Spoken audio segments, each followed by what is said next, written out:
Hey y'all! What is up? How is everybody? Hold up my notes here. Welcome to the next show will be better. It's the Hickson Diaries live stream podcast. Thank you all so much for being here. I'm your host, Mandy, in case you haven't been here before. Thank you so much, by the way, if you haven't, for taking a chance on us. And to everybody else, welcome back. We have a great show tonight. We have a special announcement coming. Something special coming up for the channel that I've been holding on to. I've been sitting on for a bit, and I'm so excited to get it out there with y'all. I'm having a little bit of technical difficulty. I'm just letting you know that for some reason my comments aren't coming up on my screen. So if you see me looking down a bunch, it's because I have it come on my phone, so I can respond to you guys and everything. So I'm sorry for that. I'm not sure what's going on. This happens every once in a while with this software that I'm using. Normally, it's only ever happened on our members only podcast, but it seems to have happened today for some reason randomly. So I apologize. It's thrown me off a little bit, but don't worry. We still have a great show tonight. Like I mentioned, we have a special announcement. There's extra stuff coming up that I want to talk about. And we're actually going to do some reacts tonight, which we don't normally do on Tuesday nights, but we haven't done in a while, I should say, on a Tuesday. So they're going to be tied to the announcement, and you'll understand all of that as we go through. And we're going to talk about where I've been, because I actually, stopped hibernating because it's spring out. So I went on a little trek this weekend, and we're going to talk about that a little bit as well. And then, of course, whatever you guys want to talk about, your questions, comments, queries, and concerns.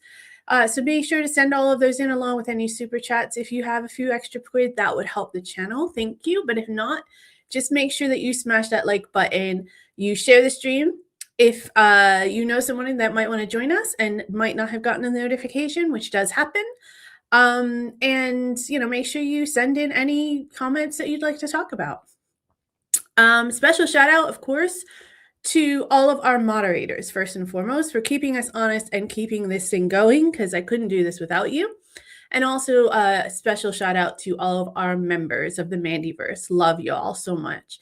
And of course, anybody else that is here joining us, any of our subscribers, or anybody that is lurking in the background and doesn't feel like chatting and is just listening, that's awesome as well. I appreciate any contribution in any form that you can give it. Thank you so much. All right, let's get started. I'm going to do a quick shout out to see who's here real quick, as I do every Tuesday, because the show only gets better when you guys are here. So we got Manny, who got the gold star, who was on a little bit early today. Just so that you know, about 10 or so minutes before we go live, I do jump in on the chat, see who's here, give out the gold star for whoever's here first. And we just have a quick little hi, how are you? If you guys are interested in joining that, if you want to jump on a little bit early for the chat. Yeah, it's an open invitation, so feel free to. So Manny got the gold star for being the first one on today. Thank you so much, Manny. Richard Wilmot is here as well. Thank you, Richard, for being here. Diane is here. Thank you so much, Diane. We also have Roy Cousins is here. Thank you so much, Roy. We have Glenn Wright here as well. And I believe I saw Mick MacArthur is here as well. awesome. Thank you so much. You guys are awesome. I'm missing some of this. I know that you guys were talking about the weather before because it's like been somewhat decent. Now it's going to get super cold again. Yeah, I went for a walk in the afternoon today because I I had a quick walk this morning, but I went for another walk in the afternoon because I didn't really get my full walk in because I had some cleaning and stuff to do today.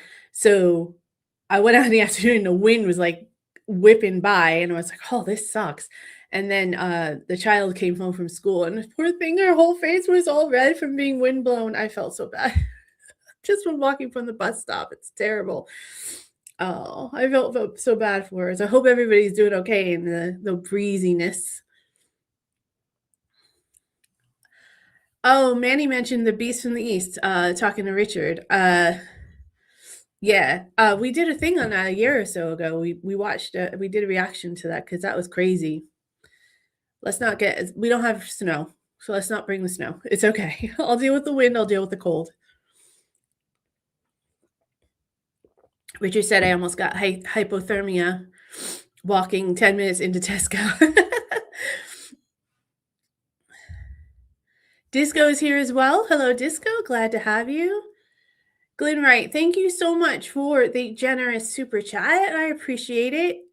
Glenn says, a bribe to the weather gods to spare my asparagus.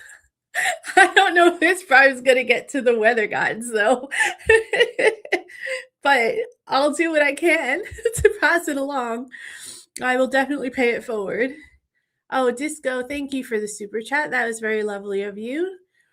Manny also sent a super chat. Thank you so much. And Manny has a gorgeous message that said, life's always better when you're there. Oh, thank you. Richard said, so at least you are not slattern, Mandy? I don't know what you mean by slattern. It's Slattern.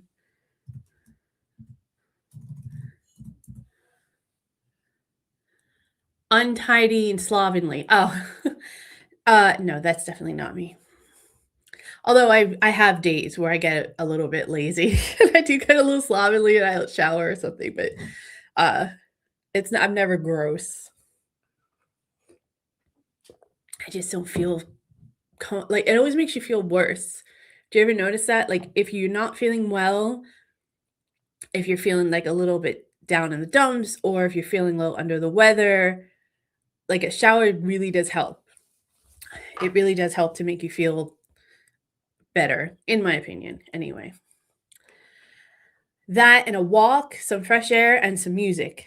Because I got to tell you, this morning, the last thing I wanted to do was clean, but I threw on some music, and like I said, I took my little walk around the block just to get the blood pumping so I could get my cleaning done. I wasn't anticipating going back out, but I felt better, so I went back out. I'm just tired because I got so much going on right now. But anyways, enough about me. Let's talk more about me. No, I'm just kidding. That's what the show is all about, right? It's basically about me. I mean, that's why you guys are here, right?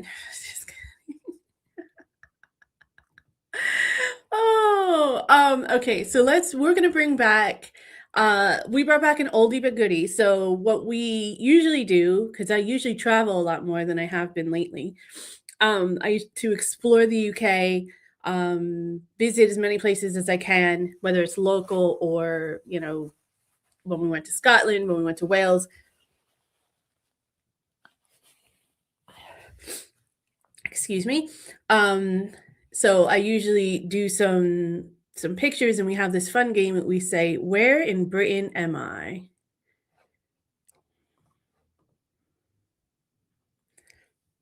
Where in Britain am I? So this was this week's Where in Britain Am I? And I know a few people had some guesses. I'll give you a minute to check out to put it in the chat if you haven't guessed yet. Yeah, so like I said earlier, spring is here and I'm officially out of hibernation. But I don't know, it's getting cold again, so I may have to go back into hibernation for a bit. But you know me, I love exploring the UK. I love trying to figure out new places, especially ones that aren't always on the radar, or ones that you might not think of off the top of your head, the hidden gems, if you will. But let's see where on the British Isle I am in this picture. I think we had a few responses in the comments. I posted a little bit later than I wanted to, so that was my bad. But let's just check and see. I think a couple people, someone, I know at least one person got it. So Cole Rhodes guessed Disney World. Sorry, that was wrong. Richard Wilmont guessed near a lighthouse. Very clever. Well done. Catherine Hayward said Dungeness. Angus, Aengus. I'm sorry if I'm saying that wrong. Angus said Dungeness as well. I heard a quote by someone that goes, "If Kent is the Garden of England, then Dungeness is the back gate. Find a track by the band Athlete called Dungeness. You'll recognize the place in their lyrics." All right, I will check that out. So has anyone's got any guesses here? Let's see. Nicola, hello, how are you? Thank you so much for being here. Richard was shivering so much you had to have Costa coffee. Yeah, well, you know, I hear you. Mick MacArthur said thermal underwear packed in the travel bag going to Blackpool. By train, and Glasgow Central Station fully opened from Wednesday after the fire for a sports meeting this weekend. Oh, that sounds like fun, Mick. Yeah, we'll probably have to have the thermal underwear going. Lil Mr. Rash says, what buildings do you like more, the UK or the USA? Buildings? Well, I like the architecture of the UK better because it comes with all the historical stuff, and it's a lot more versatile because obviously it's been around a lot longer. But I don't have anything against the architecture in New Jersey, except that there's, depending on where you are in the US, there's different architecture, right? I don't have anything against it. It's just it doesn't have as much character, you know, because it doesn't have the history to it. China or Shanghai? Is that Lil Mr. Rash? Is it China or Shanghai? I don't know if that's like your guess or if that's where you're telling me you're from. Roy Cousins says Dungeness. Little Mr. Rash says the lighthouse. You were at the lighthouse. Yeah, but the lighthouse is somewhere. Sheerness. Manny says Sheerness. Dungeness Lighthouse says Disco. Plymouth says Mick MacArthur. Is that in Ondel? I don't know where Ondel is. I'm sorry. I don't know how to pronounce it, but I think it's Ondel. Melissa is here. Hello, Melissa. I hope you're doing well. Thank you for joining us. Okay, are we ready? Are you ready to find out? I know everybody's on the edge of their seats because this is the best game ever. It's Dungeness. Y'all got it. So we chatting, and I needed to get out of the house because I was getting a little bit of cabin fever. And the partner was like, you want to go down the beach? Because I love the beach. And I was like, sure, let's go walk around on the beach for a little bit. And I was like, try to find a beach that's somewhat local that we don't have to drive hours to, right? That we haven't been to before. And he had obviously been to Dungeness before, and I hadn't. So it was kind of cool. But it was it was interesting to say the least. It had lots and lots of like burnt equipment, like rusted out equipment all over the beach. It had some fun things. Obviously, the lighthouse was cool. The original lighthouse. Obviously, the sign was cool. old school. Some of the inns and pubs looked really cool. But it was a long way to walk to the water, and it was quite up and down. It's so tons of dunes and dips and peaks and valleys, and it's a little bit out of breath by the time we got to the water. To be honest, I'm still getting over this cold, and but it was all right. It wasn't too bad. But it was an interesting place. It's definitely unique, to say the least. But I mean, anytime you get to go to the beach and see the ocean, in my opinion, it's great. Lots of pebble stands, lots of pebbles and very little sand, as you can see.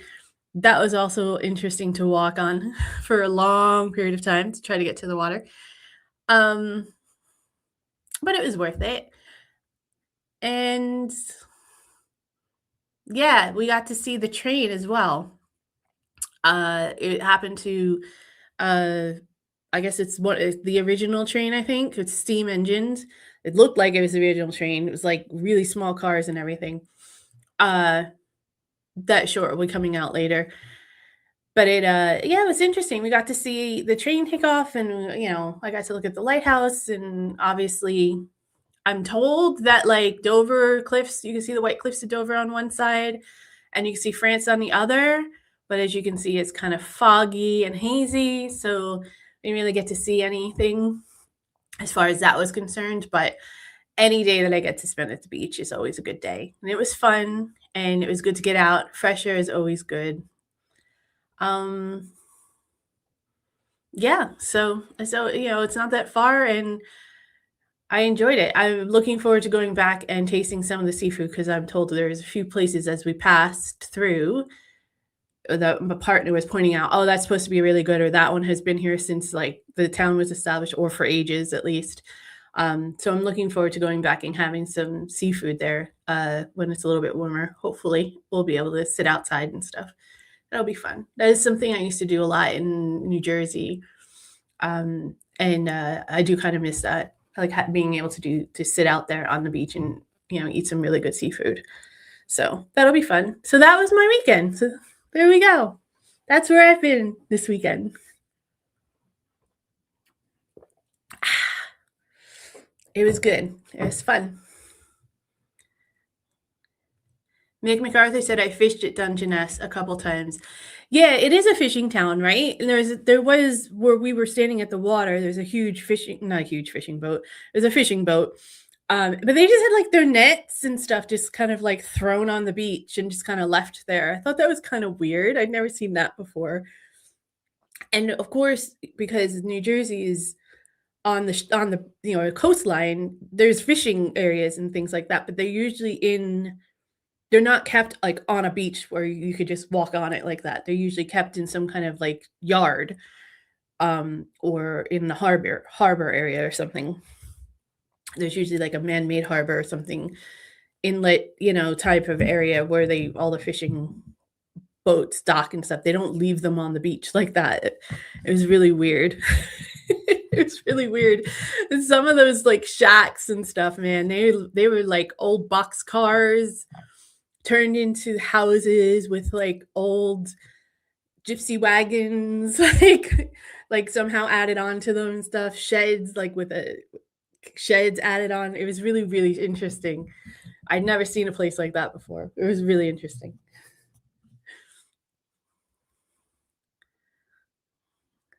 Richard said, "Did you see Red Bus Russ's? His what?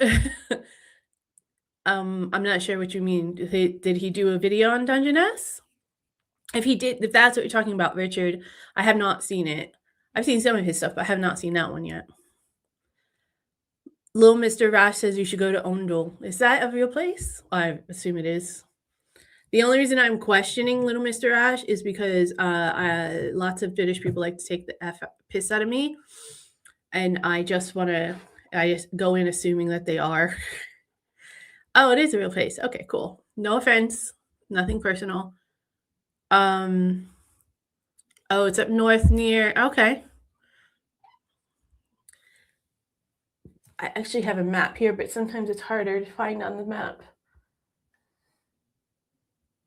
Okay. I'll add it to the list. Thank you for the suggestion. Yeah, if you guys have any suggestions on places you want me to check out and do anything like that with, definitely let me know. You can always email our suggestions to hicksondiaries@gmail.com. I thought I had a little banner here. Nope. Wow, that wasn't good timing. hicksondiaries@gmail.com if you have anything that you want to suggest, or you can reach out on social media and DM me with that stuff too. Lots of people do that as well. I keep looking over here to the comments. Did you like the fishing though, Mick, at Dungeness? Like, was it worth it? Did you catch a lot?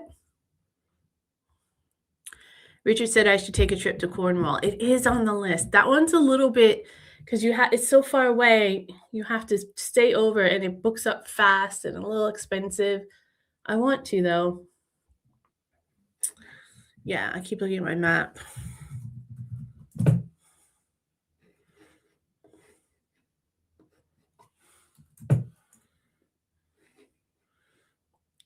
It's just a bit far. Oh, here it is. You're playing. Yeah, there it is. We did talk about going there this summer, so we'll have to see. We're saving up for something.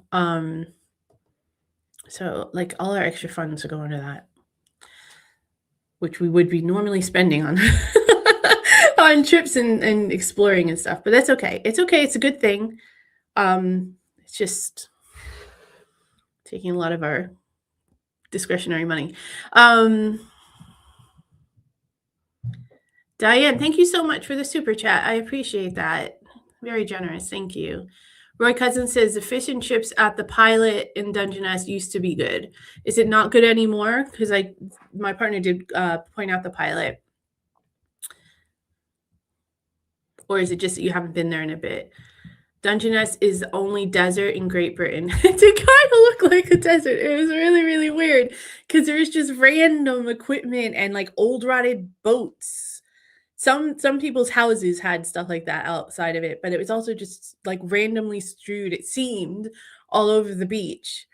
And I was driving through it and I was like, are we allowed to be here? Because it seems like we're trespassing in some way.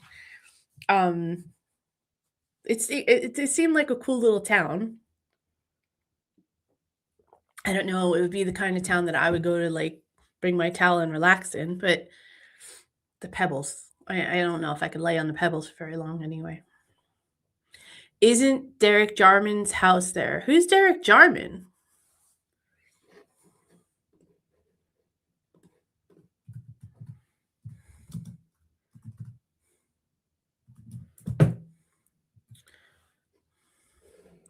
An artist and filmmaker. It is. His house is there because I just recognize his house. I just see a picture. Hold on 1 second. I'll see if I can pull it up.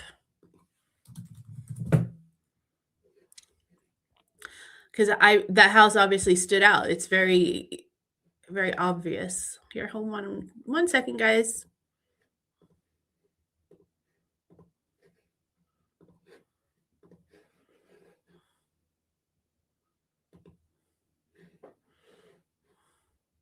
Yeah, I definitely recognize that house. It is there. Huh, that's funny. So who is this person?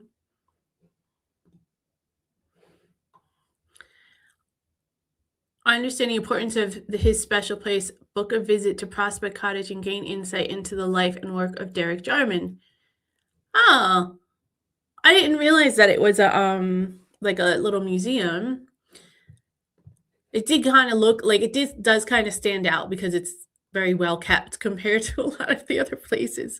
They're not run down or anything. They're just more like shacks. The former home and sanctuary of artist, filmmaker, gay rights activist, and gardener Derek Jarman. Following a successful campaign to save the cottage for the nation, you can now step into the home and workspace of one of Britain's most iconic creative figures. As custodians of Prospect Cottage, we are proud to be able to offer limited visits to this inspiring place. We've been tasked with looking after the cottage, gardens, and contents, In the coming months, we will also be announcing a residency program to continue the legacy. Oh. Jarman moved to Dungeness and Prospect Cottage in 1986.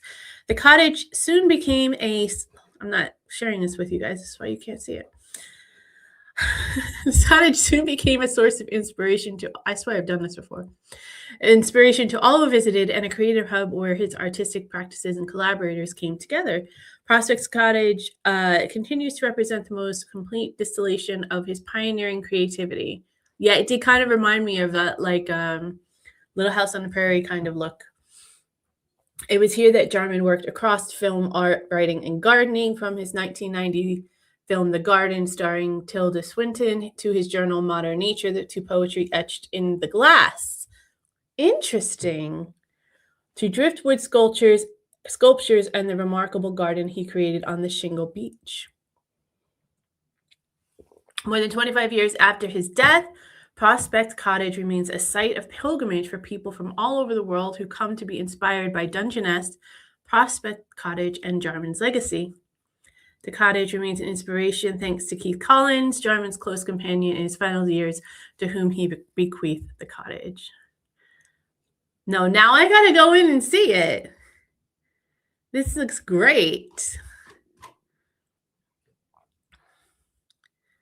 I didn't realize, I thought it was like maybe something people rented out or something, but I didn't realize that it was like an artist lived there.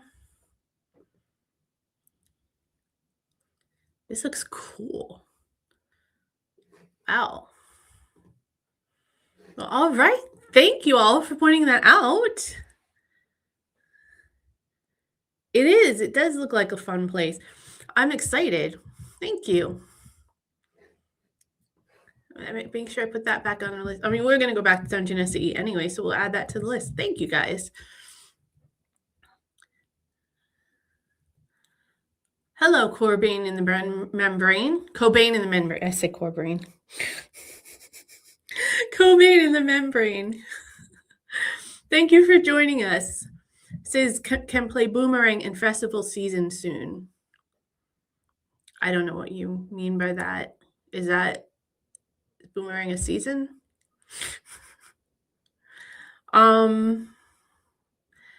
Little Mr. Rash says, I went to Orlando and it's way better than the UK. The way stuff is built is way better and nicer. Okay. I mean, everyone has an opinion. I think Florida is better as far as like beaches and like, I love Florida. Don't get me wrong. I like the beaches and everything. They're a little bit better than the UK. They're a little bit bigger and they're all sand. But I don't know. I like living in the UK, but I'm from the Northeast. I'm from New Jersey, which is close to New York, Little Mr. Ash, just so you know. So that's when I talk about like my personal comparisons, it's usually to that area, because that's obviously what I'm most familiar with. But hey, Florida's great if you don't have kids, because the school system sucks and there's lots of hurricanes and it's quite Republican, just FYI.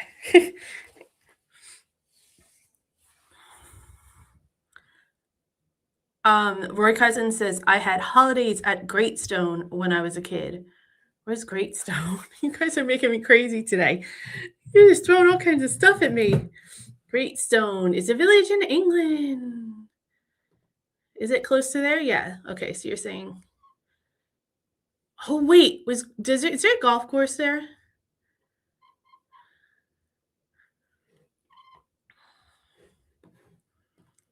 We may have driven past it. No, we Littlestone is what I was thinking of with the golf course. Yeah. I think we drove through Greatstone. Is it good? Is Greatstone good? Is that worth going to?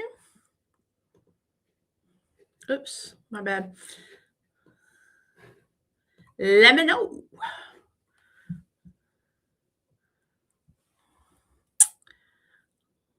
Mick MacArthur says the walk to the beach is killer. It is, because there's so many peaks and valleys and it's all stone and you have to like dodge all of the equipment. It's kind of weird.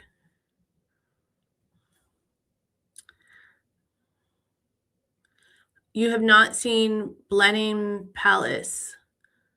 Oh, you're talking with the little Miss Rash. Disco says, Mandy, would Uspers take the Michael? Really? I think you mean the Mickey. But it definitely changed it to Michael Disco. But I think you exactly. You guys would by far. You don't miss a beat. You don't miss a chance. I don't mind though. You know that. Richard says, Bath, my late wife, was so happy she cried the first time she went. I know Bath's been another one that's on our list. It's like Bath, Cornwall, York, um, uh,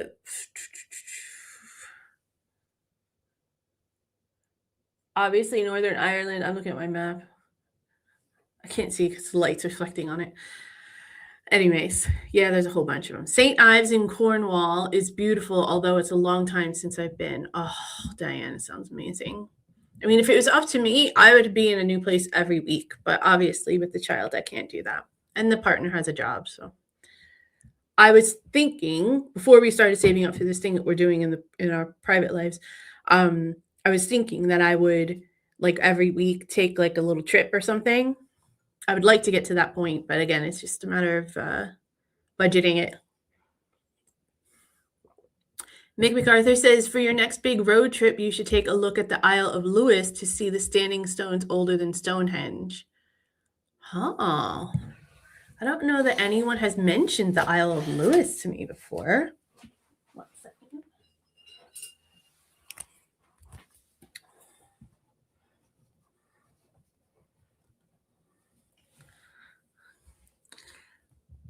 And Diane says, I've heard Newquay is lovely, although I haven't been. Newquay? What is that? Let's check these places out.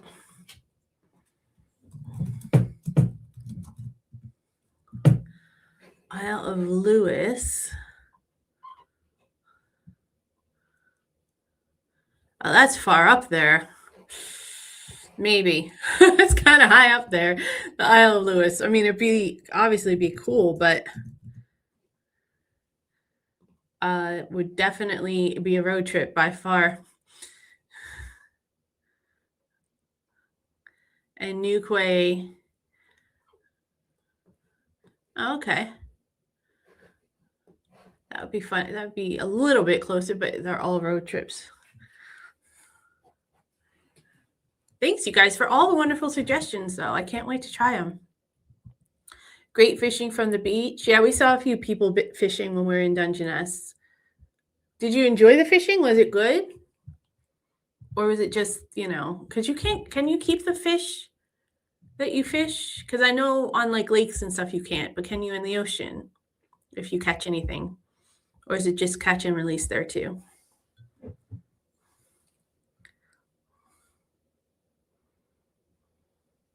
Oh, that's okay, Diane. It happens. Don't worry. Richard says, my mother was sent to Cornwall to escape bombing and missiles in 1944. Oh, my goodness. I had no idea that hit so close to home. Melissa says, Sanibel and Captiva beaches in Florida are beautiful and the water is so warm. That's the thing about Florida is the water is very warm. It is like bath water. It's lovely. And it's fairly calm. Like it's not in New Jersey, the water's cold until like July. And then there's lots and lots of rough waves. There's a strong undercurrent because of all the traffic and everything. It's and where it's positioned. So Florida is just like a calm little bath. It's just so much more relaxing. I do agree with you on that one. Richard says, Karen's Queensland, Australia is even better. The Australia beaches are gorgeous. Very fair point. Hello, David Sandal. Dave Sandal. Hello, thank you for being here. I appreciate it. Says, if you go to Devon, visit Buckfast Abbey. Buckfast Abbey, okay. Devon is on the list as well. And I do some research whenever we go. And we love all the kinds of like old churches and abbeys and stuff like that. any castles or stay homes. We try to do all that whenever we go out and about. And Richard says go to Dartmoor in Devon. Okay, guys. It's New Key, not New Quay. A very American moment there, didn't I? New Key. All right. Manny and Dave called me out. Sorry, Manny and Richard called me out. Dave says you can keep sea fish. Oh, okay, cool. Cool. Yeah, we were thinking that we would like go down for lunch and then maybe get something for dinner. And now obviously we'll stop at the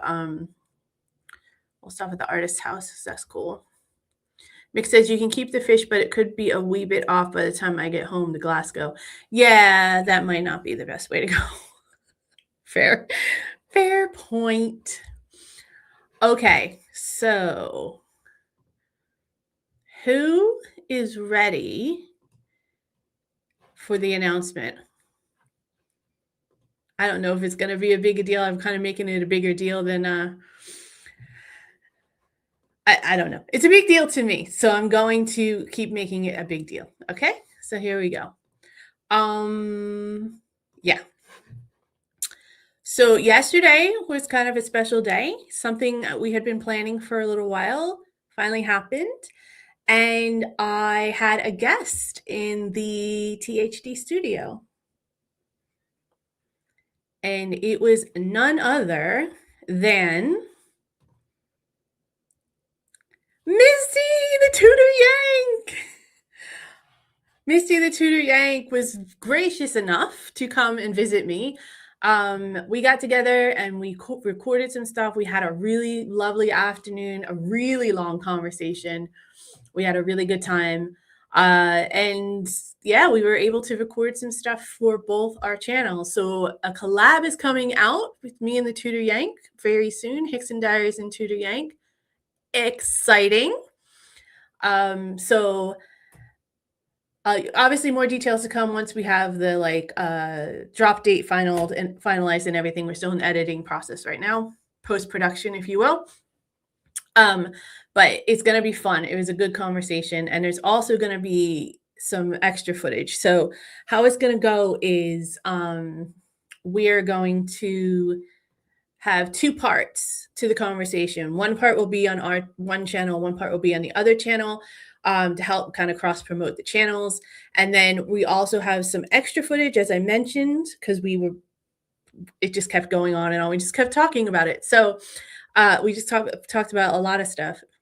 So once it's finalized, we'll also have some behind the scenes members only footage for each channel as well. So there's going to be lots of stuff coming out for you guys to see on both channels. Excellent afternoon. We've been planning it for a couple months because we kept trying to get our schedules together and everything. But I'm very excited. Of course, more information will come out as soon as I know exactly when it's dropping and everything. But I couldn't hold it back any longer. I had to just mention that it is coming and give you guys a little teaser out there. Like I said, there will be extra footage for members. So we have a members program, in case you guys don't know. It is the Mandyverse Collective. And it is a bunch of really amazing people. We talk about everything and everything, anything and everything. We also have a very special podcast that we do for members only. It's our reaction podcast, basically anything British as suggested either by the members or something that I come across as I'm going through that I'd never heard of before. We have a little bit more deep personal conversations on that. And also you get access to some behind the scenes stuff. You get access to some travel vlogs and things like that, and some extra stuff's coming on the website as well for the members. So it's a great club. It's a great little group of people, and we would love to have you there. So if you are interested and you have the means, definitely scan this QR code there in the corner. And if you're watching this on the replay, just click that join button below, or you can click the join button below any video and become a member that way as well. We'd love to have you, of course. If you can't, then just hit that subscribe button if you haven't subscribed yet, because that's free, and you get access to the live streams and all our great content and posts to begin with. So, and you'll still get to see some of the Tutor Yank conversation, even if you're only a subscriber. So yeah, exciting stuff happening. We're working on more collabs in the background as well. We are working on revamping the website. So there's definitely going to be stuff going on there. You should, in case you don't know, we have a website at hicksondiaries.com. If you guys want to check out some extra stuff that isn't on the YouTube channel, and also you can sign up to our newsletter, which is really, really good in case anything happens to YouTube. We can still get in touch with you, and we still keep the community going, and you get access to our blog, and a special newsletter, Dear Diary newsletter that comes out once a month, which I think I missed this month. Sorry. I have it written, but I didn't proofread it, so that's why I didn't send it out. But anyways, I'll do that tomorrow, I promise. So, and also just you get special, discounts on any of our merch and stuff like that. So definitely check out hicksondiaries.com. Consider becoming a member if you can, or however you support us. Thank you so much. But do remember, any way you do support us, even if it's just watching videos, a portion of all of our proceeds goes to support the Royal British Legion. We do have a partnership with them. It supports veterans and their families. We give a donation every month, and we smashed our goal last year of £1,500. We got to over £1,600 actually. This year I set probably a way too lofty goal of £2,600, but we'll see. We'll get as close as we can. But we're still continuing to do that donation regardless. But just so you know, as a channel member, your portion of your membership fee does go directly to that fund as well. But again, however you support the channel, whether it's through just subscribing and watching, through membership or donation of any kind, we appreciate it. We appreciate everything that you do. Without you, this channel would not be able to do anything that it's doing. I wouldn't be able to go to all these wonderful places and experience them at least as quickly as I would have anyway. And I definitely wouldn't have been able to share all these incredible moments that we've been sharing over the past 3 years. So thank you all for your patronage, however that you participate. And I'm so glad that you all are here. We definitely want to at least hit that subscribe button, and maybe click that notification bell so you know when this collab is going to drop, because it's going to be good.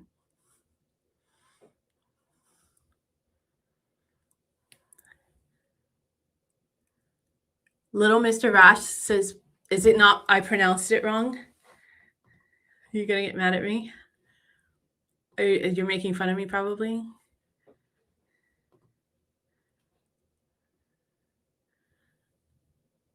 I said ondel. Is that wrong? I can't tell how it's pronounced with the way it's got this like omega in there. I don't know what that is. I don't know what that is.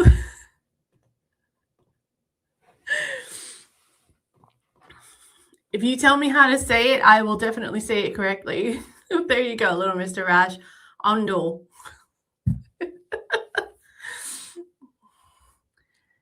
Dave Sandals says, catch the fish and cook it on the beach. Now there you go. Cook it right on the open fire. I bet that shit's good. That's probably what all the pubs and shacks do. Manny says, if you ever go to Dorset, visit Dirtle Door. Dirtle Door. Okay. Dirtle Door. Is that a real, like, what is that? At Lulworth. It's called the Jurassic Coast. And oh, I've heard of the Jurassic Coast. Okay. Yeah, I've heard of the Jurassic Coast. It's lovely. I have heard amazing things about the Jurassic Coast. So definitely. London was attacked by V1s and V2 rockets, cruise missiles. Is that what we talking about? Because your mom had to get sent away because of that? I did hear those stories. Some of those stories. Thanks, you guys, for your enthusiasm regarding our collab. It's awesome. Misty, she's a great person. We had so much fun. We had good conversations on and off camera. It's going to be really, really good. I'm a little bit off, to be honest, because I was still feeling a little bit crappy, but I didn't want to reschedule it again. But I think it turned out okay. She's a great editor and producer, so she's gonna help make it really, really great. She was so gracious and lovely. It was just a lot of fun. I love doing collabs. It's just conversations. You guys know I just like doing conversations. Diane says, are there any problems with crocodiles in Florida? It's alligators. It's alligators in Florida. So yeah, you got to be a little bit cautious. Most of the places have, like, if you're in a development area where you're like renting a house or a hotel, they have a lot of the waterways fenced off, like so the waterfowl can get in there and everything. But this way, it's the alligators, if they do get in there, can't. But yeah, a lot of people in Florida do have problems with alligators because it's all marshland. It's all built on marshland, so that is a problem. Richard sends a shout out to Misty. Second, Dave Sandel says the dream team. I don't know about that. She's definitely would be on the dream team. I'm kind of like tagging along on coattails, but I appreciate it. Thank you, Dave. Little Mr. Bash says the alligators stay in the water most of the time and they eat them in Florida. They do eat them in Florida, that's for sure. I had an alligator hamburger once. It was actually pretty good. A little dry, but it was good. Thank you guys so much for... Hello, John Ward. Thank you for being here, and thank you for the lovely compliment. Yes, Misty is amazing. I have so much fun watching her videos. Manny says, Misty's videos are fantastic, and you both will make an excellent watch. Can't wait to see what you've come up with. Thank you so much. Yep, Diane, they eat alligators. Like I said, go for it if you can. It's quite tasty. Richard Wilmot says, Mandy and Misty, East and West Coast. Yes, and speaking of that, one of our reacts today, nice segue, thank you for that, Richard, is why the East Coast and West Coast of the United States are complete opposites. Let's dive right in. So,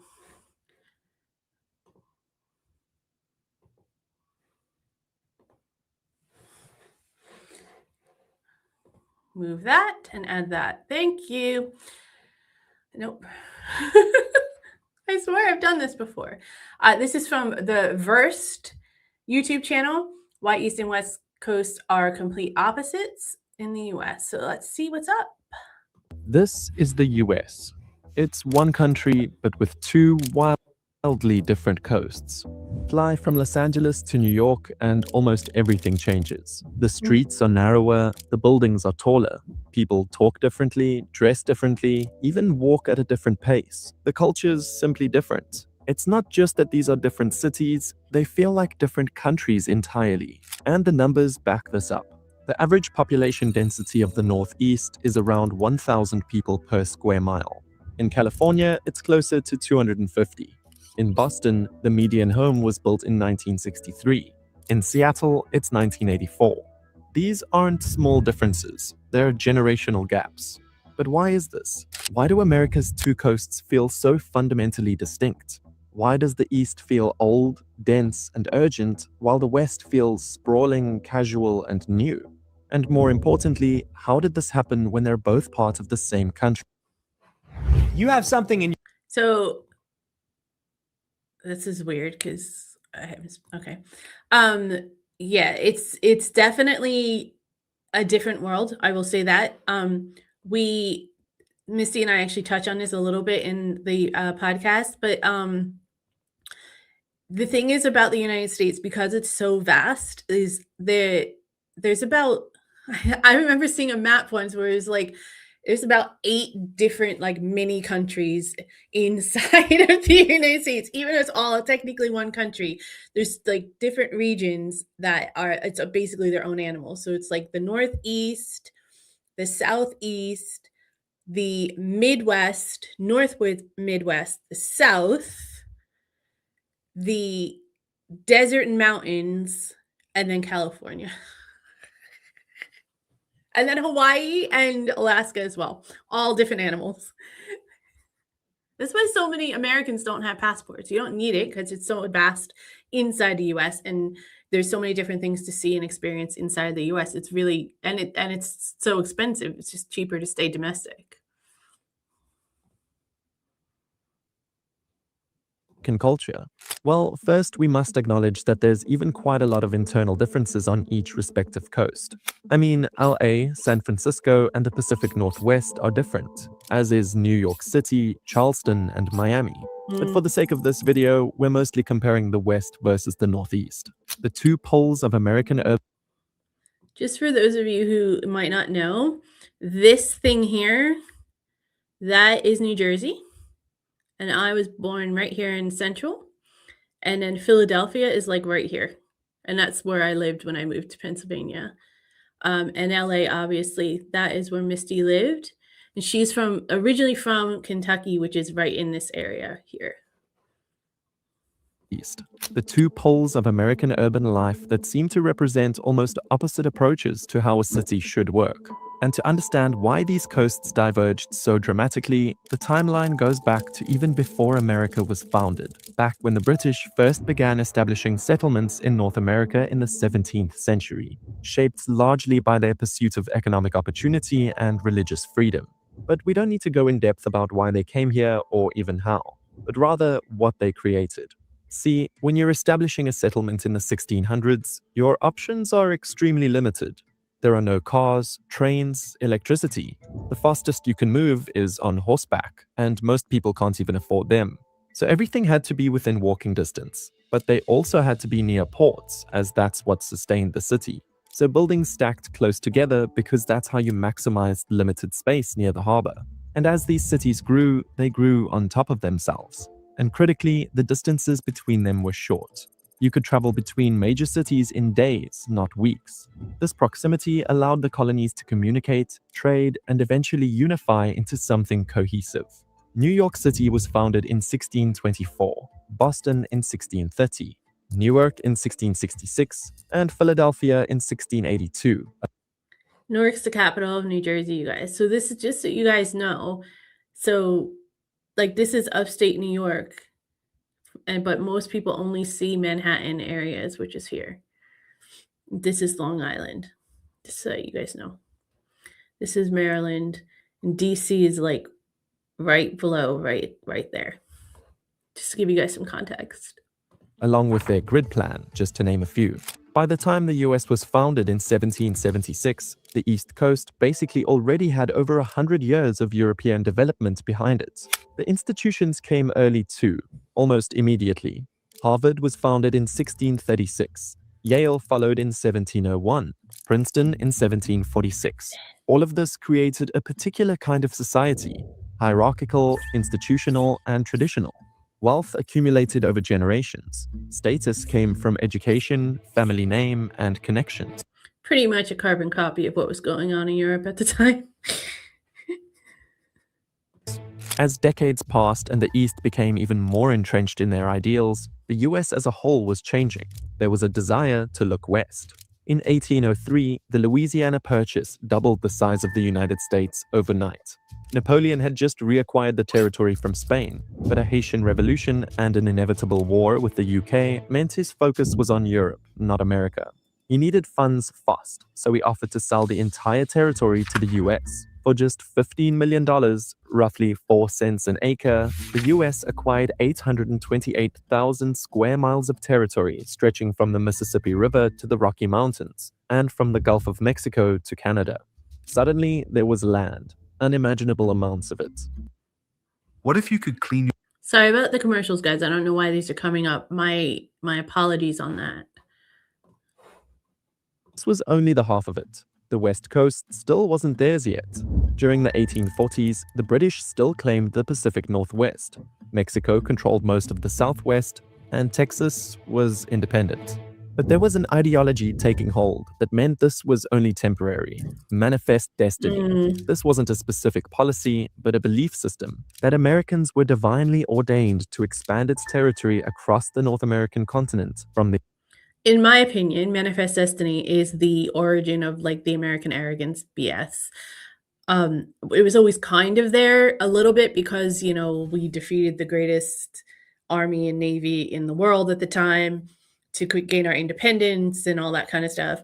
So it was propaganda well before the revolution, American Revolution even started. But to me, like from my opinion, the manifest destiny part is what is like the basic fuel to the fire of the American superiority complex. Atlantic to the Pacific. And so the expansion continued, much to the complete detriment of the Native Americans, of course. This is when we really started to see migration to the West Coast, and when we started to see the cultures diverge from the East Coast. Let me explain. It took a certain type of person to go west at the time. It wasn't like moving to a new city. It was like leaving civilization entirely. Using the westward trails, the journey across the continent was brutal. Deserts, mountains, hostile terrain, minimal infrastructure. It took months, and up to 10% of everyone who made that trip didn't survive. So, who were the people moving given all this? Well, it wasn't the people who were thriving in the East. Not the ones with good jobs, stable families, and comfortable positions in the social hierarchy. The people who went west were the ones who had reasons to leave. The people who looked at the established order of the East Coast and felt it just wasn't working for them. The misfits, dreamers, failures, and risk-takers. The very act of going west filtered for a specific type of person. Someone more interested in possibility rather than security, and someone who valued freedom over structure. And of course, this was only supercharged in 1848, when gold was discovered at Sutter's Mill in California and word spread.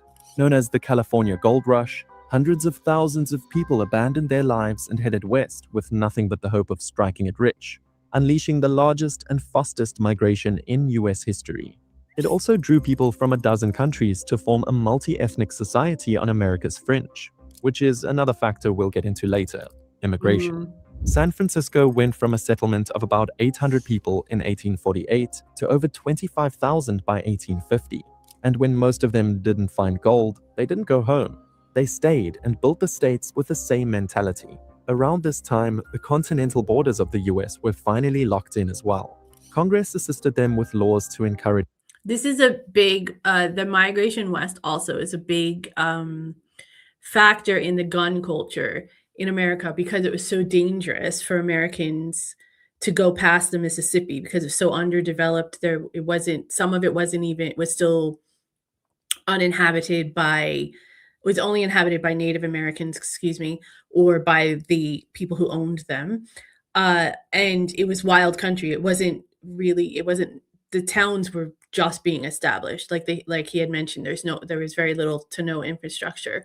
So there was attacks all the time. There's these wild beasts running around all the time there's tons of animals that can kill you in the US.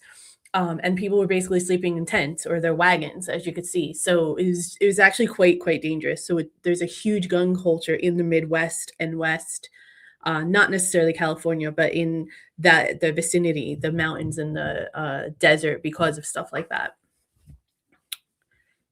Settlement. For example, the Homestead Act of 1862 granted 160 acres of free land to any American willing to move west, live on it for 5 years, and improve it, effectively turning migration into a government-subsidized gamble on opportunity. This is also when the iconic Wild West time period started. That's why today, when you compare the cultures of the East and West Coast, the West has more of a pioneer spirit that you could reinvent yourself, while the live and let live attitude that emerged from diverse strangers trying to coexist in frontier towns became the West Coast's famous tolerance and laid-back social norms. This is around the time when many West Coast cities were getting founded in the mid-1800s, but they were still tiny. Los Angeles had a population of 5,000 in 1870, Portland 8,000, San Diego 2,300, and Seattle of just 1,000. They hadn't really locked into a fixed urban form, unlike, say, New York's 1811 Commissioner's Plan, and only really began to grow from the early 20th century. And this is where we get to the difference in urban design. See, like I said before, East Coast cities developed in a time where cities had to be super dense and walkable. But this wasn't true on the West Coast, because cities were able to expand outward along public transportation from the beginning, and later even farther once cars arrived. I know that That makes a lot of sense. Anyone who has been to both cities, and I'll explain it in case you haven't, but there's a huge difference in like the like walkable culture in New York City versus the LA culture. There's very little public transport in LA. At least it doesn't connect the entire city because it's a sprawling city and it's a very driving oriented city, which is strange because it's a huge city. But there isn't. Misty actually told me this just the other day. Was that there isn't even public transport from the international airport from LAX to like the city center. And in New York, there's a very dense, there's a vast public transit system, buses and subways and stuff. And it's much more walkable. So that explains that exactly. One of the biggest differences between the two cities, in my opinion. That sounds crazy to say in a sentence, West Coast and public transportation, but it's true. Take Southern California, for example. Electric trolleys first appeared in LA in 1880.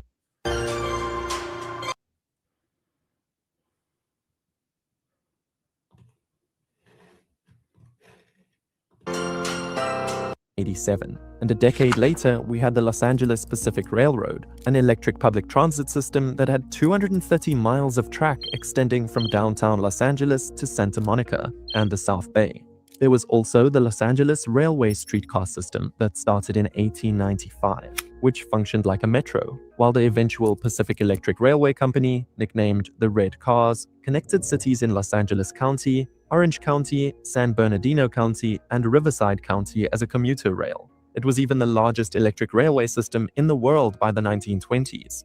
Eventually, the rail usage declined though, and by that same decade, cars were no longer luxury items and became more affordable.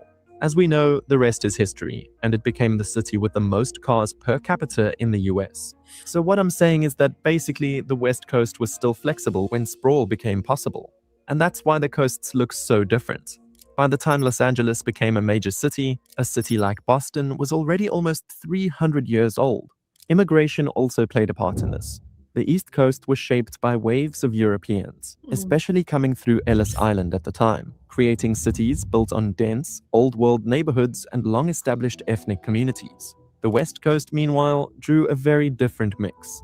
Mexican and Central American migrants from the South, Chinese laborers, and later broader Asian immigration from the Pacific, and a far more international flow overall. Its cities grew up far less tied to the traditional European style. Now we get to the economics of the coasts. On the East Coast, it's very traditional, even old money. Banking, finance, research, and medicine is what dominates. Even in the entertainment scene, theater and fine arts are preferred.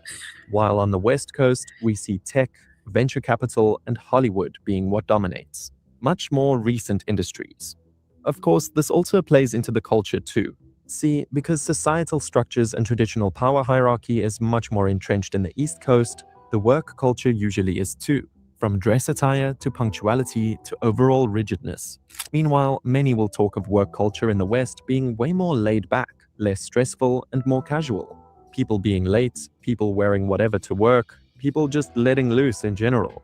This comes back to the West having that anything goes kind of vibe, since we talk about that on the podcast, but yeah, I remember that being an issue when I worked in corporate back in the US. We had offices in the West Coast, and there's a very, very distinct stereotype that a lot of East Coasters think about when it came to West Coast workers, how they were just like way too laid back. It was settled by pioneers, adventurers, and outlaws. Remember too that before tech, it was the film industry that put, well, specifically California on the map. It's an inherently artsy industry full of eccentrics, characterized by costumes rather than uniforms, and draws on relatively young people for talent. It probably played an important role in keeping the West Coast relatively casual, as its industry dominance and populace transitioned from laborious frontier industries to more urban ones. This possibly manifests itself in the manners of people who live on each coast as well. For example, When you ask most Americans about East versus West Coast people, many will bring up how they act. The running stereotype is that the West Coast is nice but not kind, and that the East Coast is not nice but kind. Basically, bluntness versus passive aggressiveness. There's also that the East Coast is more communitarian and the West Coast more individualistic, and that the East Coast is still socially more conservative than the West. But again, these I would definitely agree with most of this. The bluntness definitely, definitely ruder on the East Coast, especially in the Northeast. It definitely more communitarian versus individualistic, and definitely more conservative than progressive. realizations. No offense to anyone, of course. Lastly, we have the weather. The Atlantic and Pacific Oceans bring very contrasting climates to the two coasts. In the east, warm, humid air from the Gulf of Mexico collides constantly with cold Arctic air from Canada, and the warm Atlantic helps fuel storms traveling west to east. This creates huge temperature swings, dramatic storms, and a climate that truly experiences all four seasons. Yep. While on the west coast, a cold Pacific current flows down from Alaska, keeping coastal temperatures mild, and the Sierra Nevada and Cascade Mountains block most of the continent's extreme weather from ever reaching the coast. This gives the region a much different climate. In Southern California, it's basically warm year-round, while everything north of San Francisco gets a real winter in the form of rain, mist, and the occasional snowstorm. In the end, I've been told that Seattle is very much like English weather. both coasts are needed for making America the strongest country in the world. The tri-state area and Greater Los Angeles are the two richest and most populated metropolitan areas in the US by far, essentially carrying this country. Wall Street at the center of global finance and Silicon Valley at the center of technology are pivotal to US domination. Which coast do you prefer though? Let me know in the comments below and I'll... You guys tell me, which coast do you prefer? Don't let my bias be any kind of factor in your decision though. Oh, that was interesting. Thank you so much for that video, Verst. Appreciate it. Yeah, I don't know. I can't disprove or have an argument with anything that they said in that. I remember when I went to school in West Virginia that there was somebody, we had to do this stupid introduce ourselves in a classroom thing. And one of the people who was local in West Virginia actually said that one of their biggest shock was that people from New York and New Jersey were actually nice.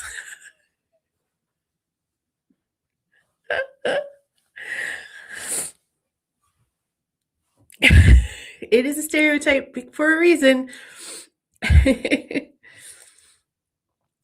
What would you guys prefer? Would you prefer the thing is about the West Coast though, like even California, if you just take California, like Northern California is very different than Southern California. So would you, I guess let's do New York versus LA. What would you guys rather live in? And while I do that, I'm going to catch up with your comments. Mick MacArthur said, come join the Mandyverse whilst...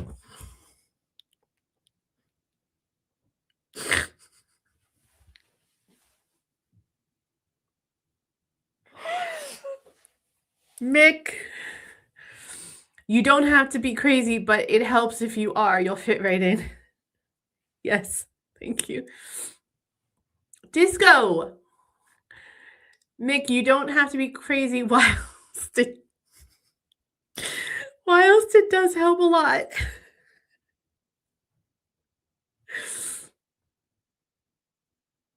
Melissa says, Mandy, I took that your Brit material quiz and scored a 73%.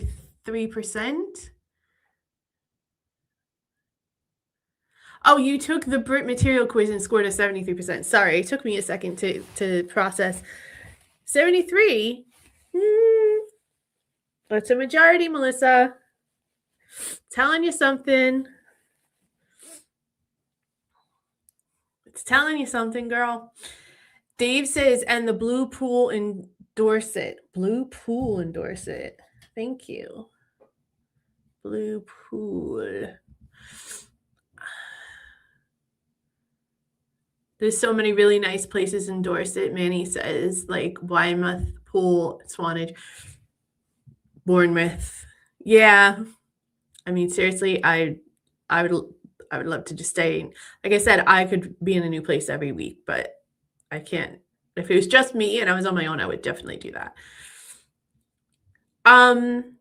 Yeah, I haven't heard from TJ directly, but she did post something on her channel, saying like, I'm still here and thanks for hanging in there with me. I think she just has some things going on and she's to take a step back, which happens. But that's the last I heard of her, to be honest, Disco. But I'm sure that she's just taking time to deal with whatever it is she's got to deal with, which I hope is nothing too serious. Richard says, my aunt was an anti-aircraft unit that tried to shoot down the V1s. Oh, that's cool. Always love it when there's stories of women in combat represent. Dave says, Bridport, Dorchester, Lyme, and Regis.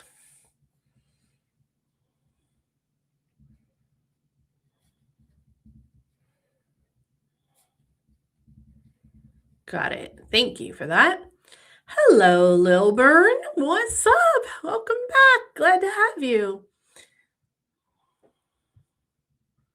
Yeah, she did do her quiz last month, and it's coming up to the end of the month, so I suppose we'll find out if she's able to do another quiz. Diane says, no alligator for me. I'm a vegetarian. Oh, yeah, then I guess you wouldn't want to try alligator then. Dave says, my brother rescues and releases manatees in Florida. Oh, that's a cool job. That sounds awesome. Melissa says, that is amazing. Manatees are such beautiful and gentle creatures. They are cool.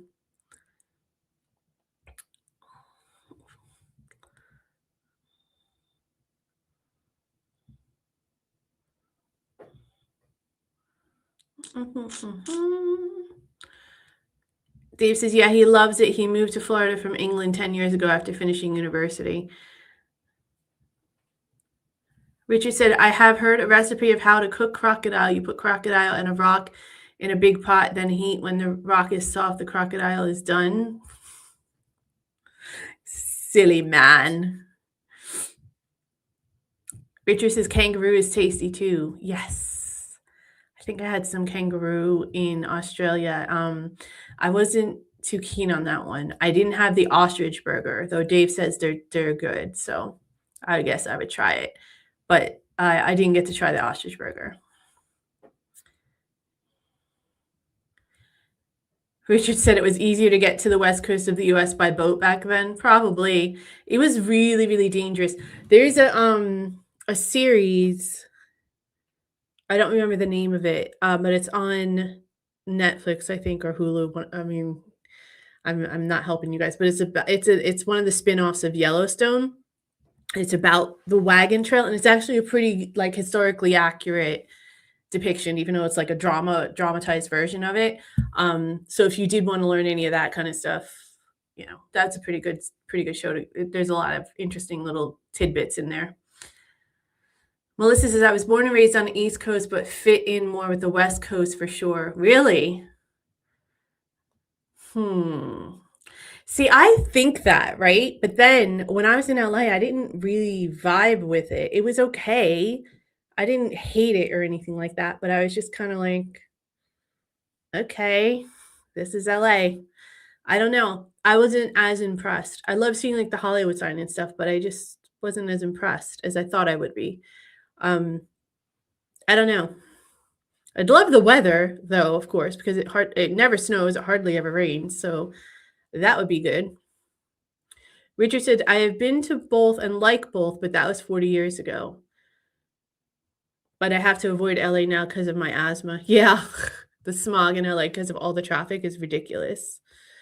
During COVID, they were showing pictures of LA and it was clear. There's no smog. It was just like a normal picture. It was crazy because I'd never seen LA like that before. But during COVID, that's what it was like. It was really crazy. At least you'd look it up and see if there's any pictures of LA during COVID that you guys could find. Do I have time? I don't have a lot of time. Disco says, I haven't been to the US, but I would probably prefer the East Coast. The East Coast is much more European-esque.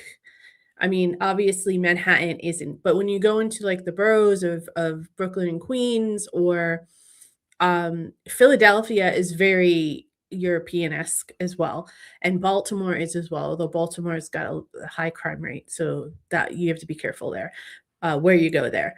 You have to be careful where you go to any city, but that one it is a difficult one to navigate. But it is a lot of the East Coast cities are much more European influenced for obvious reasons.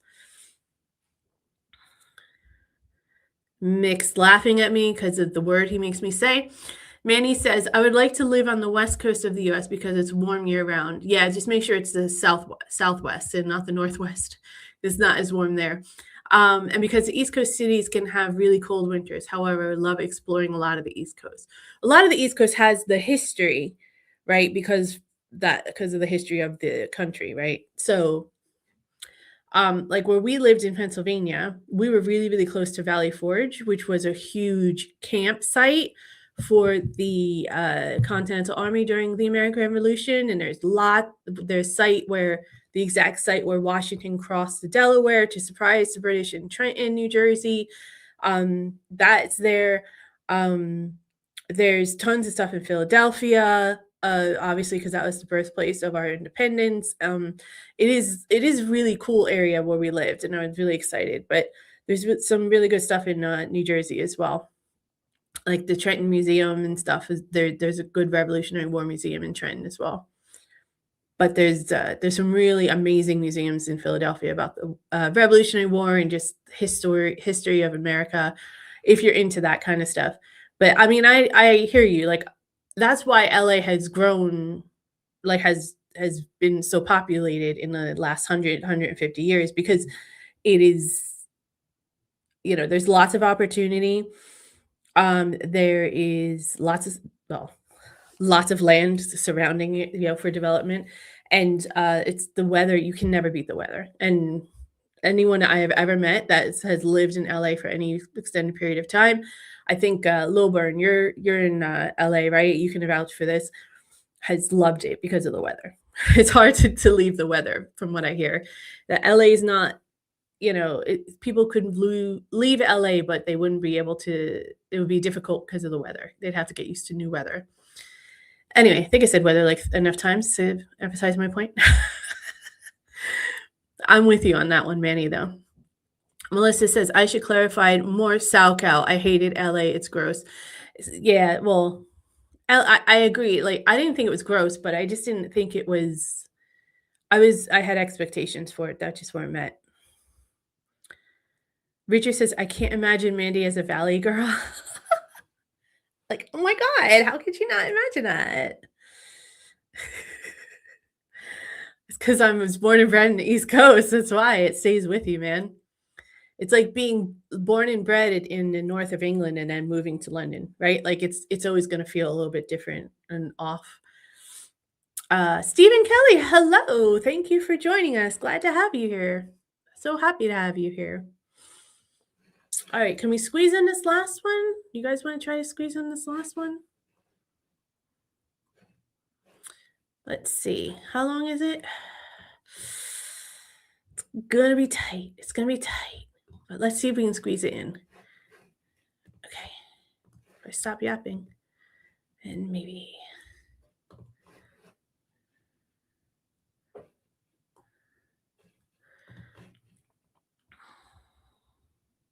You know what? I'm not going to, because it's a quiz, and I'm not going to, because I know I'm going to take too long with it. So let's just finish up with our chat here to see what's going on with y'all. But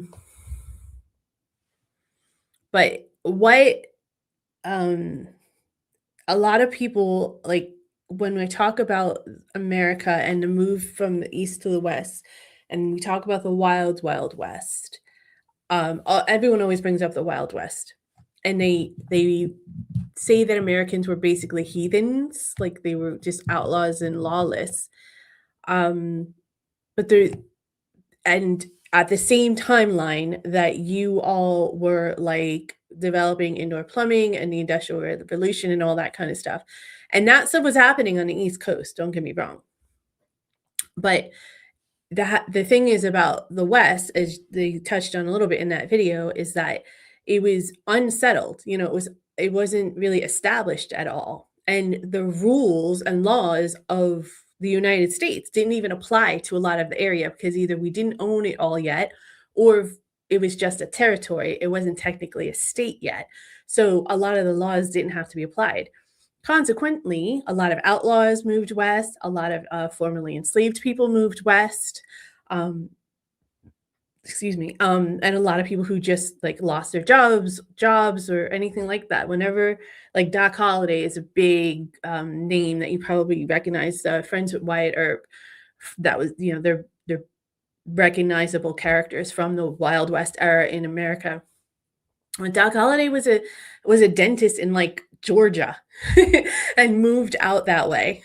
So it's moved out that way for opportunity. I think he was trying to move away from something. I think it might have been some family things. Memory serves. It's been a bit, but there was no law. I mean, there was like U.S. Marshals that was sort of policing the area because it was a territory technically, but there wasn't any real like tangible justice. That's why so many people had to be armed all the time. That's why you hear about like the gunfights and all of the outlaws and gangs all the time. And this was all happening while like the East Coast was developing and industrializing, and you know, Europe was industrializing. So it seems like, well, that part of the world was very far behind the rest of the world. That part of America is very far behind the rest of the world. But that also contributes to the gun culture, particularly in those areas, because, again, that was the means of survival for a lot of people back then. They didn't have a choice but to have a gun on them. Obviously, it's the 21st century and it's a different animal now. But that's what a lot of people say. That's where some of that stuff comes from. So just a little background for you all. It all ties together. That and the Manifest Destiny BS, which is basically like white people should inherit the earth, or at least America. Stupid. Richard says, I hear California is good if you are an orange. Actually, a lot of Florida produces a lot more oranges, from what I understand. Yes, please hit those like buttons if you haven't already. I appreciate it. Richard said, see if you can squeeze it in. Heard that before. I don't want to know. That's whatever you do is your business, bro. Mick says, have you heard the song Sailing to Philadelphia by Mark Knopfler? I have not. That one we might be able to squeeze in.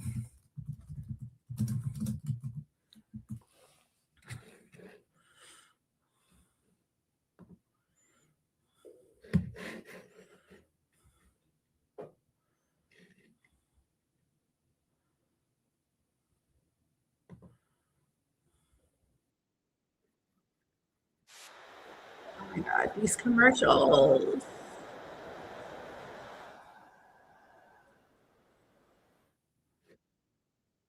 That was pretty good. I liked it. Thank you for suggesting that. Mick MacArthur said his dad worked in the shipyards on the River Clyde. And Stephen Kelly goes, Why I Man, great song. Yeah, it was a good song, Diana. I agree. I liked it as well. There was James Taylor with him, right? I think that's what it said on the thing. Yeah, James Taylor. Cool. You guys are awesome when you suggest stuff like that. I never know stuff like that unless you suggest it, which is why I appreciate these live streams so much. This is a reminder, we are live every Tuesday at 8 p.m. UK time. If you can join us, that would be great. We love having y'all. All right, guys, that's going to do it for me today. I will probably do the other quiz thing on the members only podcast on Friday afternoon. Friday afternoons at 3, it's members only. We do some reactions and stuff. So if you aren't a member and want to become one, you either click that the thanks button. You do the thanks button too, which is a donation to the channel. But click the join button below any video, or you can scan that QR code on your screen right now. And you become a part of the Mandyverse Collective. We'd love to have you.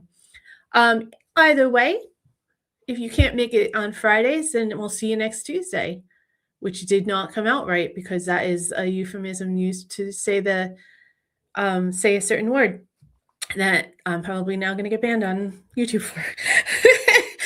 Okay, no, we really will see you on Tuesday night next.